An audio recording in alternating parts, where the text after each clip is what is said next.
Perezida Evariste Ndayishimiye w'u Burundi yongeye kwibasira u Rwanda arushinja kuba ari rwo nyirabayazana w'amakimbirane amaze igihe ari mu bihugu by'akarere.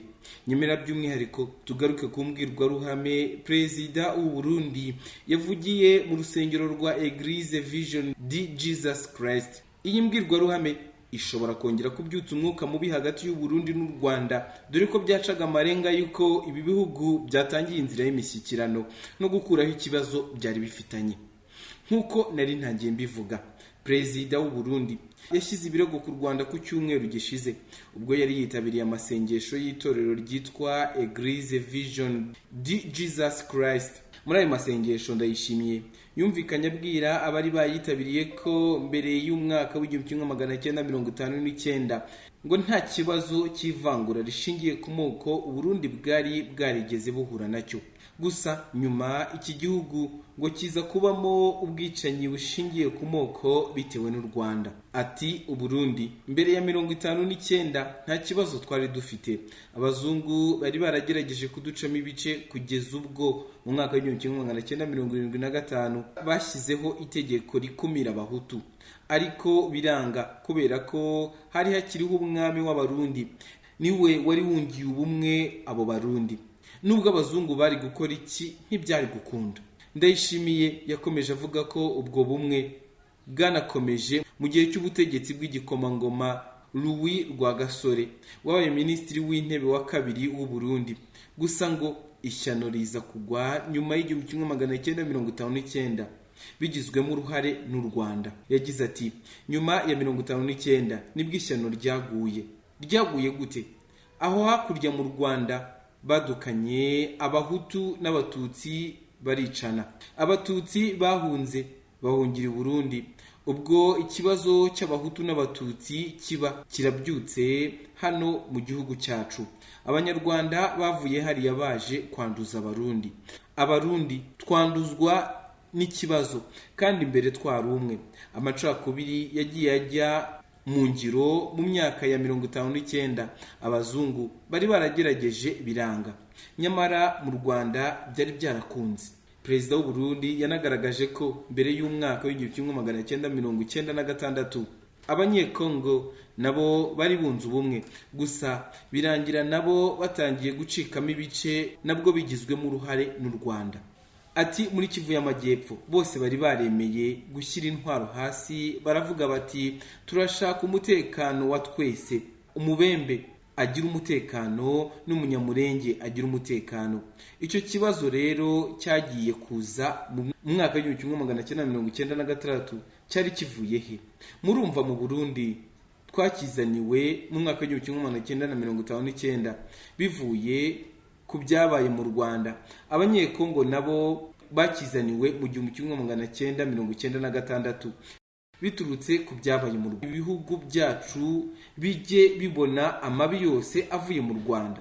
Perezida Ndayishimiye yahaye gasopo u Rwanda, arusaba kumenya ibibazo byarwo aho kwinjira mu by'igihugu cye, ngo kuko mu Burundi nta muhutu cyangwa umututsi uhaba. Ati twe ntituri abahutu cyangwa abatutsi, turi abarundi. Nimba iwabo bayoborera ku moko ibyo birabareba. Kuvuga ngo njyewe negeranyije abahutu, njyewe negeranya abahutu n'abatutsi bose, dutewe nababwira nti bahutu n'abatutsi mwese tugiye ku rugamba twatewe. Niba bo bayoborera ku bwoko, njyewe ibyo ntibindeba, ni igihugu cyabo. Nibareke kubizana iwacu, bareke kubijyana muri Kongo. Muri Kongo abanyamurenge n'abanyekongo. Nibareke kubeshya byose byaje mu 1996 bivuye ku byabaye mu Rwanda. Perezida w'u Burundi yagaragaje u Rwanda nka nyirabayazana w'amabi abera mu karere, mu gihe umubano w'ibihugu byombi umaze igihe warazambye. Ndayishimiye yavuze ko mu Burundi nta muhutu n'umututsi uhari, mu gihe ashinjwa umugambi wo gushaka kurimbura abanyekongo b'abatutsi afatanyije n'umutwe w'iterabwoba wa FDLR ugizwe n'abagize uruhare muri jenoside yakorewe abatutsi mu mwaka w'1994, ingabo za RDC ndetse n'imitwe ya Wazalendo. Uyu mukuru w'igihugu yagaragaje ko Burundi buri mu bihe byiza kuko ngo isi yakanuye ntikigendera ngo kumabwire ngo ijya kwirebera ibiri kubera muri RDC. Abwira abakristo bari bateraniye muri uru rusengero ko ikibazo gishobora kurangirana n'igisibo cy'iminsi 40.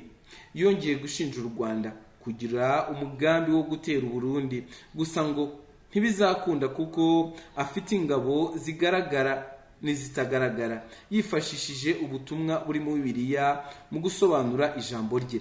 Ati erega ibyo barota ngo baratera u Burundi ni ibisazi, njye mbyumva nk'ibisanzwe. Numvise bavuga ngo urumva ingabo z'u Rwanda zirakomeye.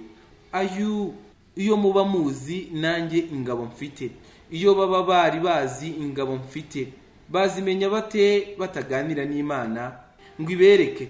U Burundi bufite ingabo, iziboneka n'izitaboneka, burarinzwe.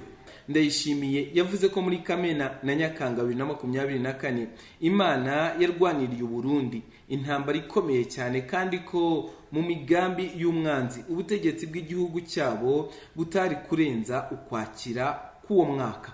Icyakora Perezida Paul Kagame yaherukaga gutanga icyizere cy'uko u Rwanda n'u Burundi bishobora kwiyunga.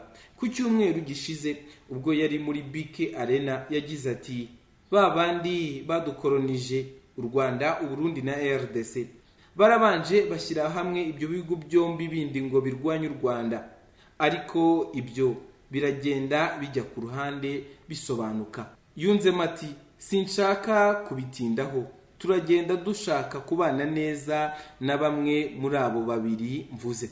Minisitiri w'Ububanyi n'Amahanga Olivier Nduhungirehe mu cyumweru gishize nawe yari yanditse ku rubuga rwe rwa X rwahoze rwitwa Twitter ku Rwanda n'u Burundi biri mu nzira nziza yo guhagarika ubushyamirane no kumvikana, mu gihe ibiganiro bikomeje hagati y'aba bayobozi bo muri ibi bihugu byombi. Kuri ubu hari impungenge z'uko amagambo ya Ndayishimiye ashobora kongera gusubiza ibintu rudubi.